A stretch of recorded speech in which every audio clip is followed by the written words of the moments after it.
Hello, welcome back to the Ruth About Fit podcast. Very happy to be here chatting with you today. It is grim here in Devon. It does not feel like May, but it wouldn't be a podcast from someone in the UK if we weren't starting by talking about the weather, would it?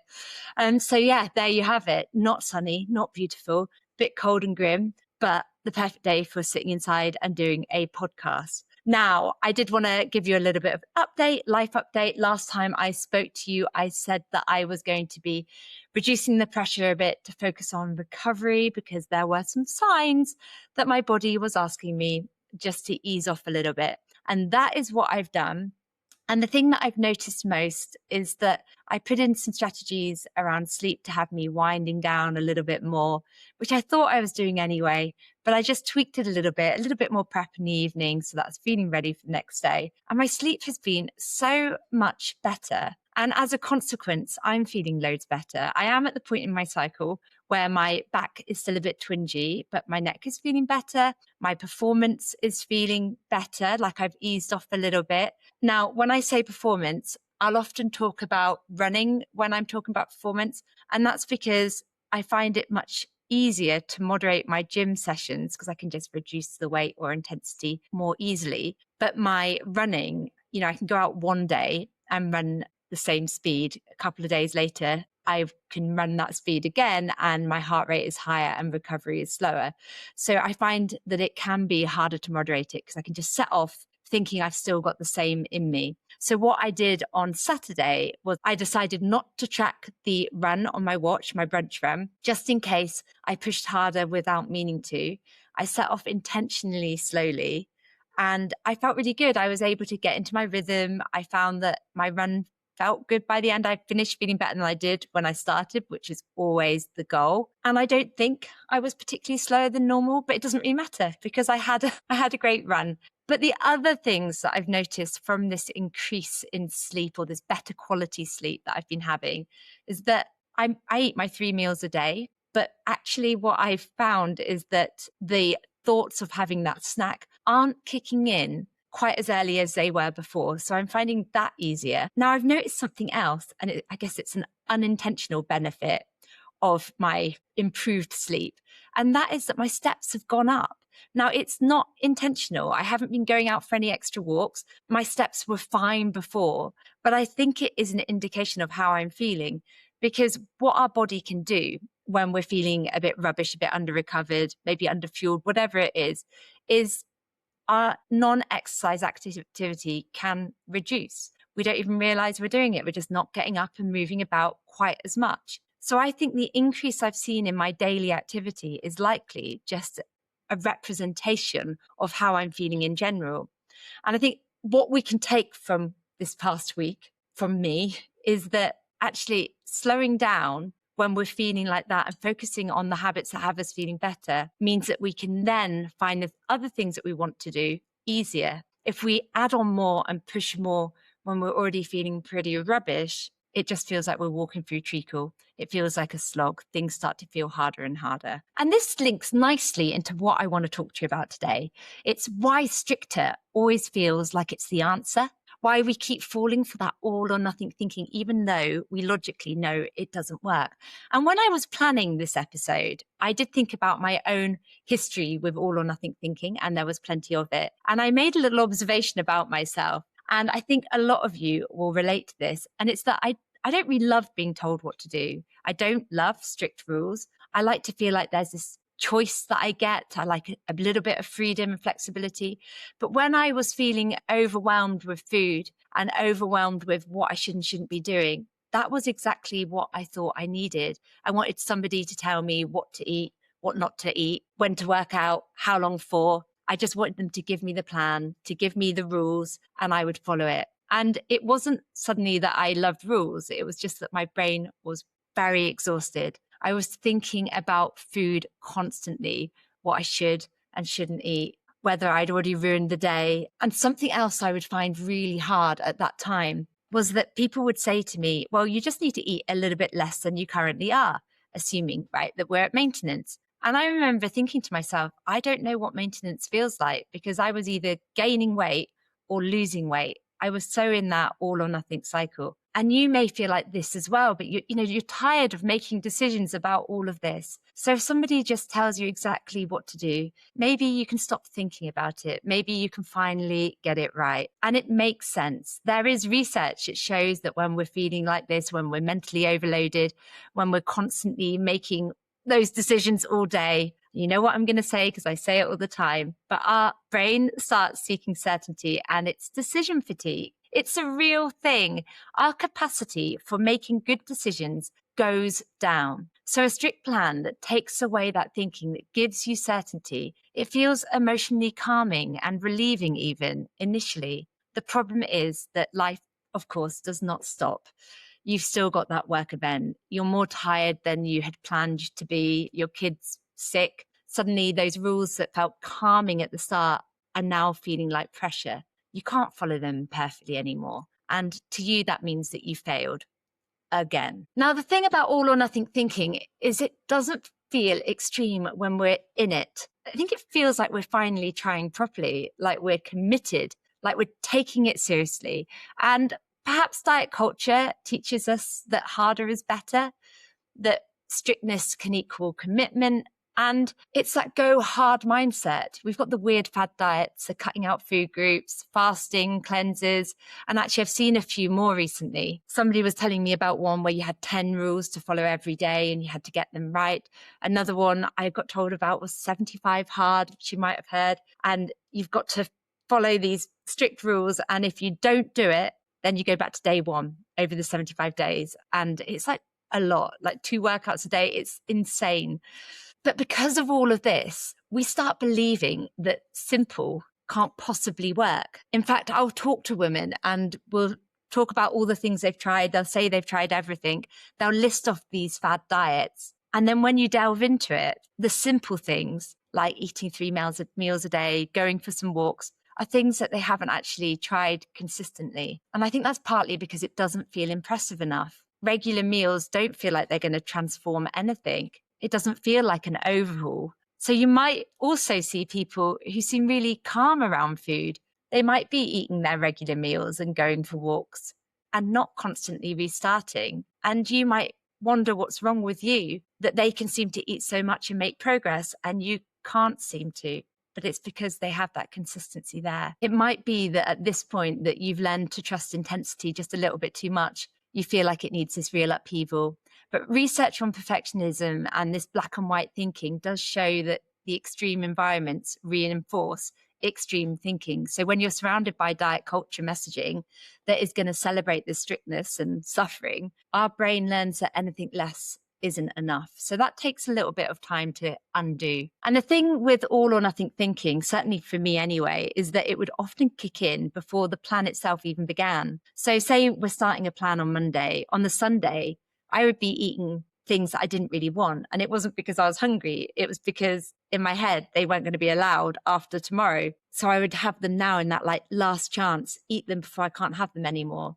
And then I'd be lying in bed, planning what I'm going to meal prep, thinking about how I'm going to track everything, aiming for 5 workouts a week, early mornings. It was going to be perfect this time. I meant business. I genuinely believe every single time, this time it was different. This time it would work because it was slightly different than that other approach. So this time I was going to be all good. I was planning, I guess we could say, for a fantasy version of myself, the one who had loads of energy, loads of time, who just naturally wanted those things to eat now. Of course, not considering the fact that the reason that I'd been looking for a plan like this was because I was feeling mentally exhausted and drained, and that I would likely be tired by Tuesday, and that maybe I'd forgotten I've got a work thing on Wednesday. And we've spoken about this in various forms, but the fresh start effect is that clean slate moment, those Mondays, New Year's.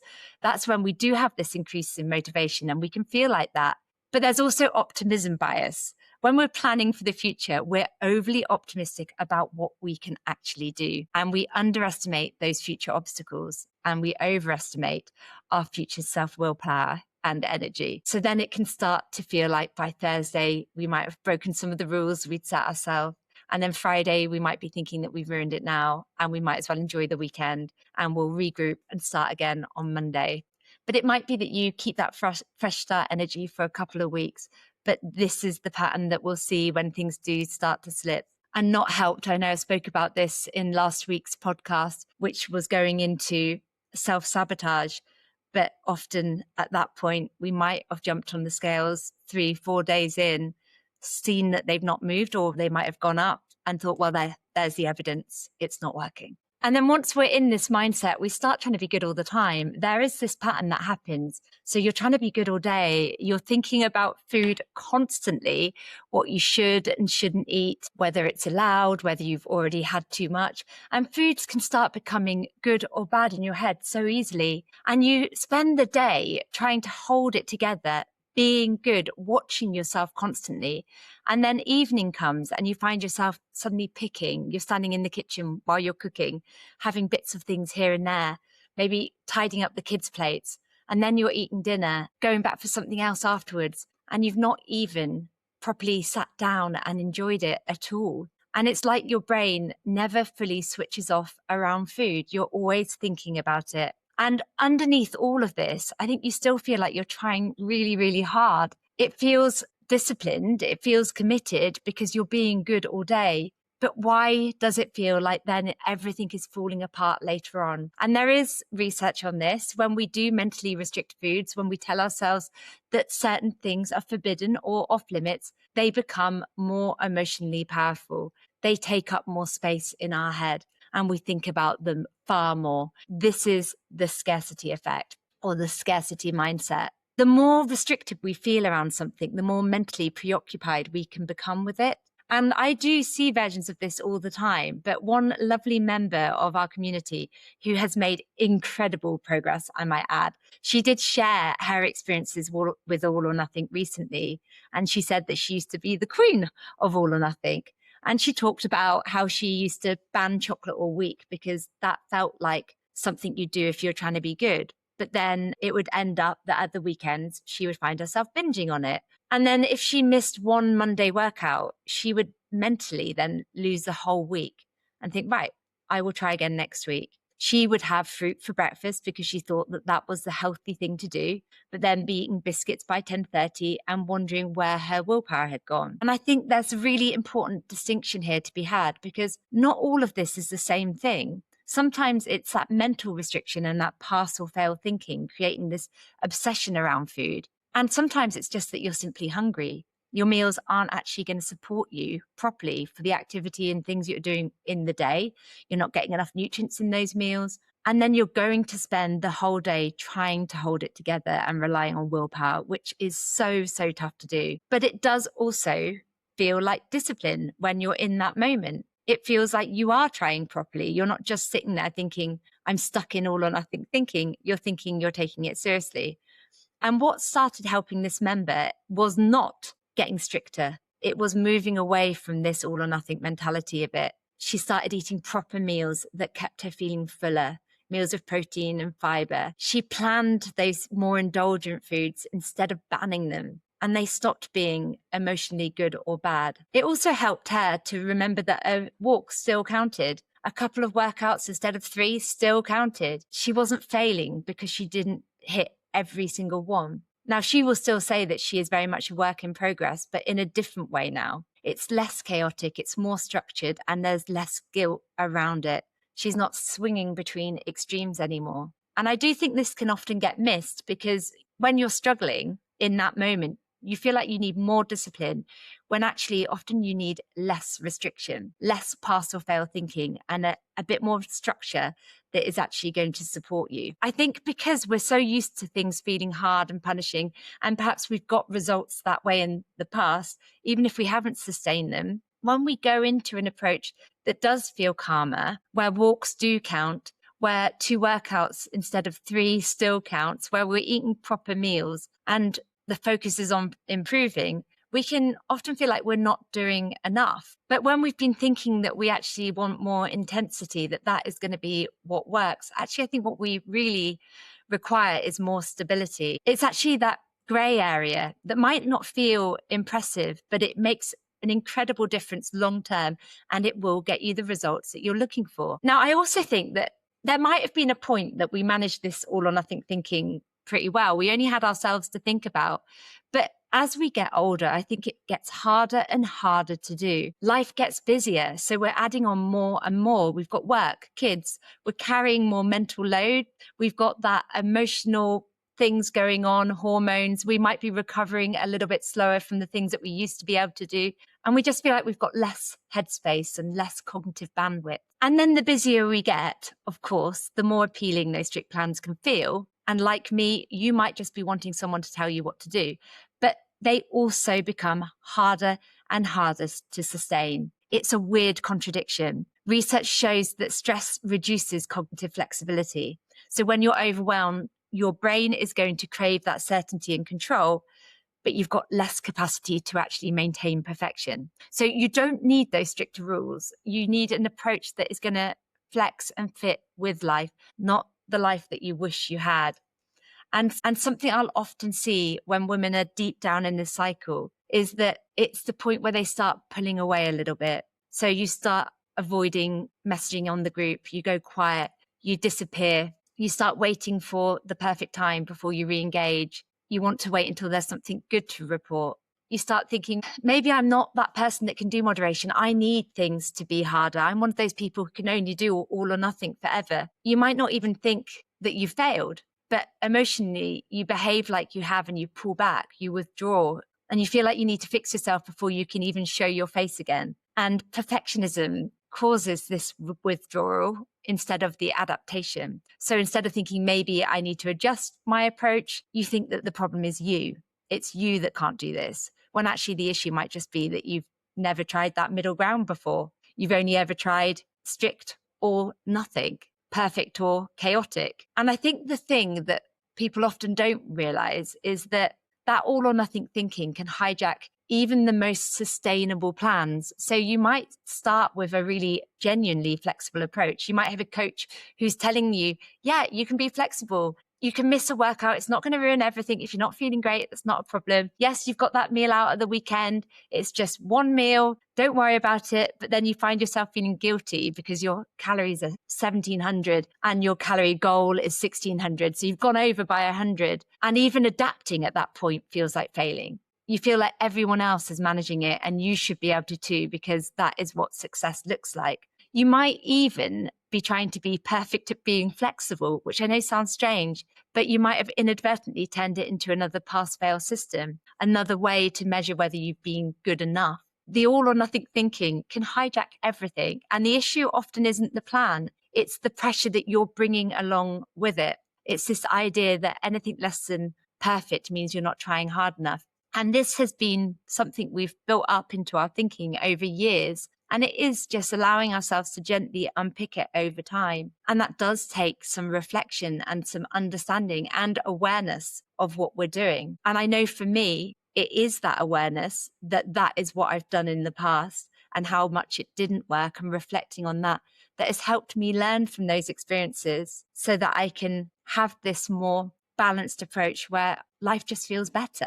Now, looking back at that version of me that was stuck in that all or nothing cycle, I think the bit that I did get wrong for so long was this belief that I needed to become a completely different person. I didn't look at where I was right now, what my life was like. I looked at this fantasy version of me and I was going to make her just happen. I didn't take that time to reflect on what things were like. I didn't give myself an opportunity to think about my starting point. And it was this constant reaction mode. I'd go in and I would think, right, tomorrow I'm going to hit my calories, but I wouldn't think about hitting my calories with proper meals that kept me full. I wasn't thinking about protein and fiber at all. And I was feeling hungry throughout the day constantly, but not taking time to think about that.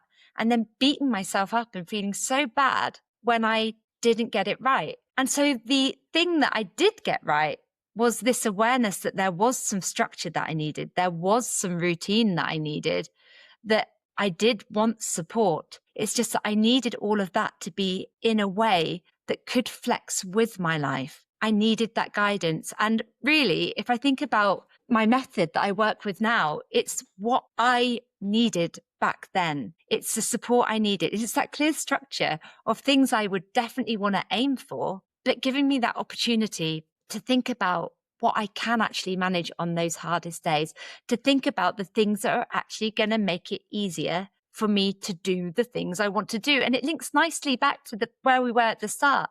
I didn't push through when I was feeling rubbish last week because it would have just carried on, got harder and harder and harder. And I would have felt like I couldn't do anything. And traditionally, that would have been a time where we might have given up. There were times where I felt like I just wasn't cut out for running anymore because I was chasing these times that I wasn't capable of. So it really takes time at the beginning to sit back and accept where our life is now, to think about those hardest days so we can move on from there. And that is why one of the first things I ask members to do is to think about their minimums. And I know that this can be a challenge sometimes because we don't want to think about our hard days when we're in that fresh start mentality, but we can use that motivation to have that support system in place for those days when life does get harder with no shame and no guilt. So knowing the outline, the method that we are going to be trying to focus on meals, protein and fiber, that we're going to be aiming to either do PJ workouts or we're going to be aiming to do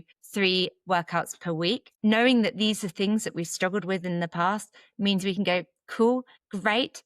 But actually, on the days where I don't feel like starting, I don't feel like doing anything, I'm going to just do 1 round, or I'm going to go for a short walk, or I'm going to lay out my trainers the night before to make this all easier. We have these minimums that support us to do the thing that we want to do. And we don't neglect that mindset and recovery area. But one of the biggest things that I've done inside my community, and I think that people that aren't aware of how helpful this can be might think, well, that just seems like we're just saying similar things each day, is the 3 wins forum. And I created this after reading The Gap and the Gain, but also because I knew that myself, I had been reflecting and thinking about my days from a more impartial point of view. And that had really helped me. So we've got this 3 wins forum. Members don't have to comment in it, but it does help. Because what they do in this is they notice 3 things that have gone well that day. And even if it's a hard day, the win could be giving myself permission to go to my minimums, or the win might be what you did manage that day, or how you felt that day, or something else outside fat loss that you experienced that day, because life isn't just about that. We have more things going on. And I do think we need to understand that. But by doing that, we stop seeing where we're not constantly, and we start focusing on where we are, how it makes us feel. And that makes motivation easier, because it's so easy to give up on fat loss when you're just focused on scale, weight and outcome. But it's much harder to give up on these things that are making you feel good day to day. But along with that, we set 3 wins, intentions for the following day. And those intentions help us look at what is actually going to be happening tomorrow and make sure that we're being realistic. Because it's so easy when we're in this all or nothing cycle to go into the day saying, got to do this, when there's literally absolutely no chance that was ever going to happen. And then we feel bad at the end of the day. And this is something I hear again and again from members that do use this forum, is that it helps them be realistic. It helps them plan intentionally. And often when we then take that pressure off ourselves, we end up doing more anyway. It's like I was saying earlier, that when we feel like we can't do something, or we have to do something, there's that element of pushback, that we feel like we don't want to do it, that it feels overwhelming. It starts to feel hard. But when we actually say to ourselves, no one is making me do this. This is something I'm choosing to do. It makes all the difference. It's that structure that is there to support you.